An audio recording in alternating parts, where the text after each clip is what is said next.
So today, our jargon term is functional pretend play. I kind of want to do a dance because this is one of my favorite things to talk about. When we talk about play with individuals who are on the autism spectrum, it can be a thing of frustration, right? Because we all think, well, play is fun and everybody wants to play.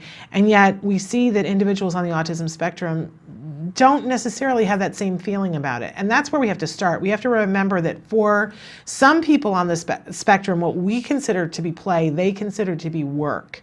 And it's not something that's rewarding to them, so it's work that they don't even want to do. And in some cases, it's work that's excruciatingly painful. If you think about some of the toys that are out there and that some kids love, right? But there's Aunt Betty who's in the other room who's like, can we turn that toy down? That toy is annoying, right? Or the mom, you know, I've done this. Jem will be playing an app and I'll say, if I hear that, you know, ding dong, that noise that it makes one more time, I'm going to seriously lose my mind, right? Because for me, it's annoying. For him, it's reinforcing.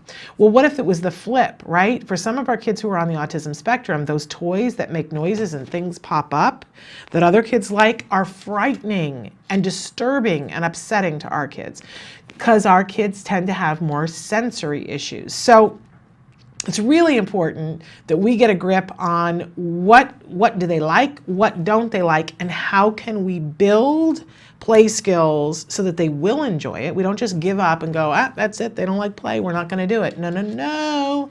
Because play is an important way to get into other progress. And functional pretend play is a really important way that we can help with adaptive skills later on. Okay, so what's functional pretend play?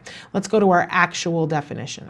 Functional pretend play using lifelike objects in a purely functional, socially conventional way to imitate or act out common action sequences. Okay, if you're like me, you're like, okay, using lifelike objects, got it, in a purely functional, still there, socially conventional, what?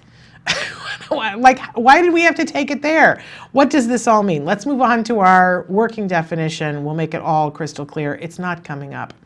Kelby's got it. Playing with toys that are lifelike in a lifelike way. Thank you, Kelby, because it's not coming up for me.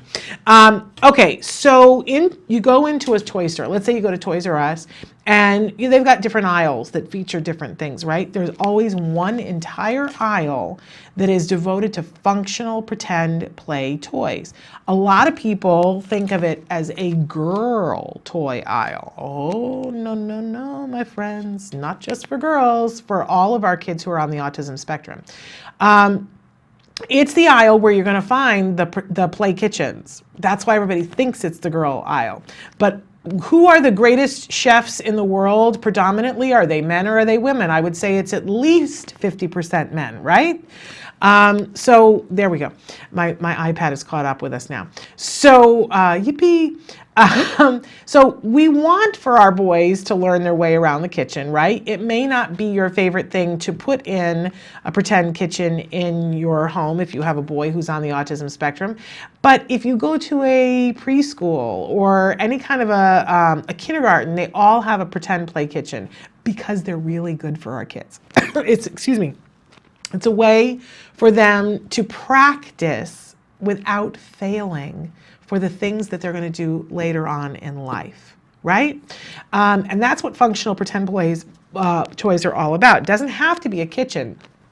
When you go down that aisle, there are pretend vacuum cleaners and there's pretend food, which is a really great thing to start with all kids. Get a package of pretend food. Make sure that it is well enough made that if your child licks it, they're not going to get any kind of poisoning, and that it's not something that is a choking hazard, right? That's the thing that we really want to be careful with when we get pretend food. But that whole toy aisle has everything imaginable. Now, what are the skills that you're going to be working on with functional pretend play toys?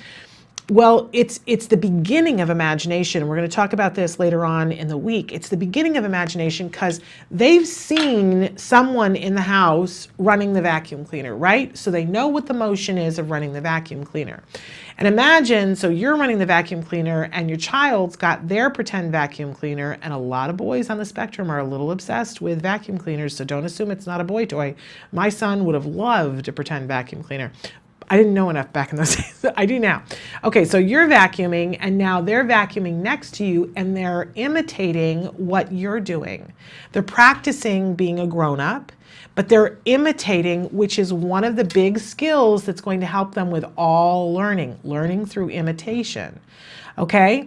And they're getting reinforcement out of it because I'm like mom or dad. I'm a big kid and I can do it too. So this is a really good social lesson for them to begin to get, because eventually they're not going to think that vacuuming is all that fun and cool, right?